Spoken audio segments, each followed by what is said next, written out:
Perkenalkan, nama saya Vincentius Aditya Putralim, Teknik Informatika 2019.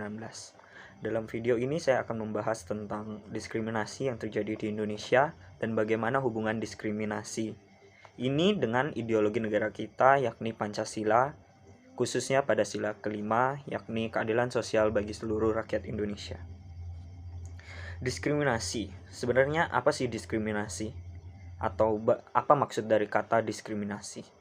Menurut KBBI, diskriminasi merupakan pembedaan perlakuan terhadap sesama warga negara berdasarkan warna kulit, golongan, suku, ekonomi, agama, dan sebagainya.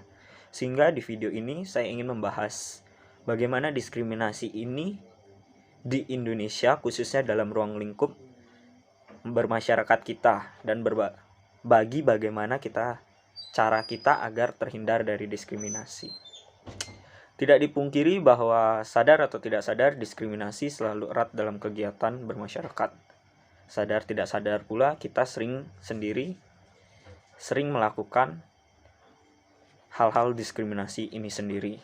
Walaupun bisa kita anggap kecil atau tidak berdampak besar, namun itu merupakan akar-akar dari diskriminasi ini sendiri. Dalam artikel yang sudah saya baca ini, di dalamnya terdapat indikator, survei, dan berbagai macam kasus diskriminasi di Indonesia yang sering terjadi.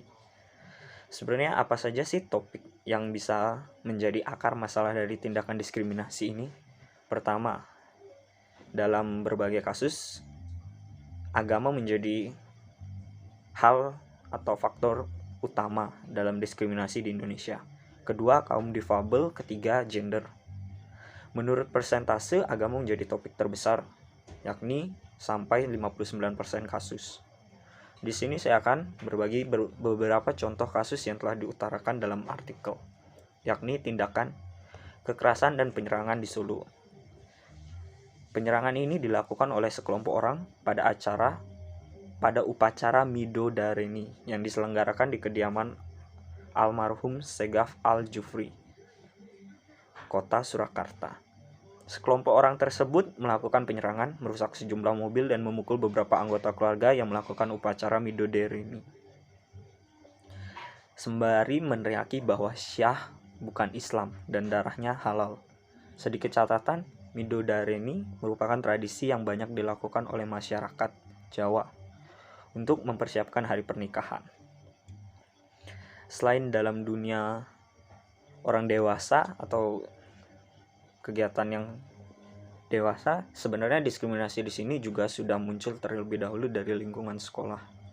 Karena tidak dipungkiri, diskriminasi ini sudah berkembang dari kecil, sehingga contoh tindakan anak-anak di sekolah yang membeda-bedakan agama, warna kulit, hingga pekerjaan orang tua.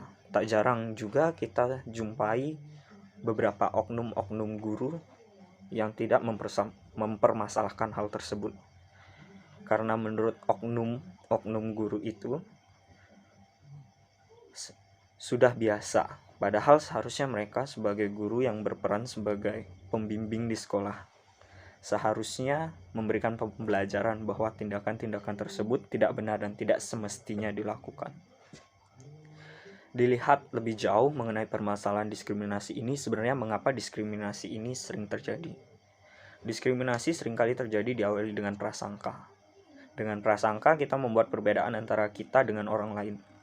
Pembedaan ini terjadi karena kita adalah makhluk sosial yang secara alami ingin berkumpul dengan orang yang memiliki kemiripan dengan kita. Dan sebaliknya, menjadikan orang yang memiliki perbedaan sebagai ancaman atau musuh. Jika orang yang memiliki persamaan memiliki jumlah yang lebih banyak atau bisa disebut dengan mayoritas, dan memiliki satu pandangan dan pemikiran, dari sinilah biasanya akar diskriminasi bermula. Sehingga jika orang-orang ini merasa terancam, mereka akan bertindak diskriminasi. Karena kita ketahui tindakan diskriminasi sendiri ini kebanyakan terwujud jika mayoritas yang memiliki lebih banyak orang atau suara.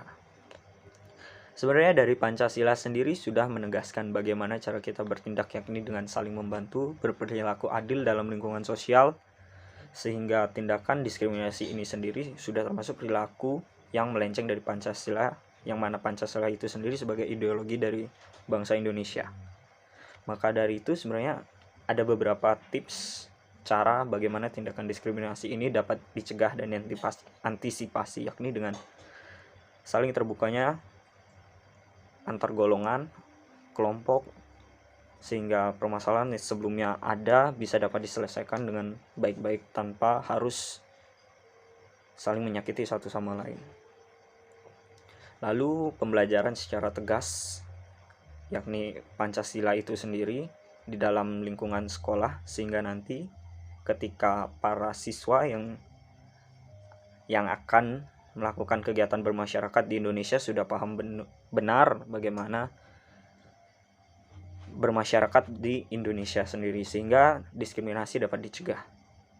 Lalu dari lingkungan yang paling kecil, yakni lingkungan keluarga, yang mana harusnya orang tua atau kita nanti ketika dewasa harus lebih menegaskan bagaimana diskriminasi merupakan tindakan yang sangat tidak terpuji dan terus mengingatkan mereka agar tidak melakukan tindakan diskriminasi itu sendiri. Sekian dari video yang saya berikan. Apabila ada salah kata dan perbedaan pemahaman, mohon maaf dengan segala hormat, karena ini merupakan pendapat pribadi saya yang didasarkan pengetahuan yang saya miliki. Sekian, terima kasih.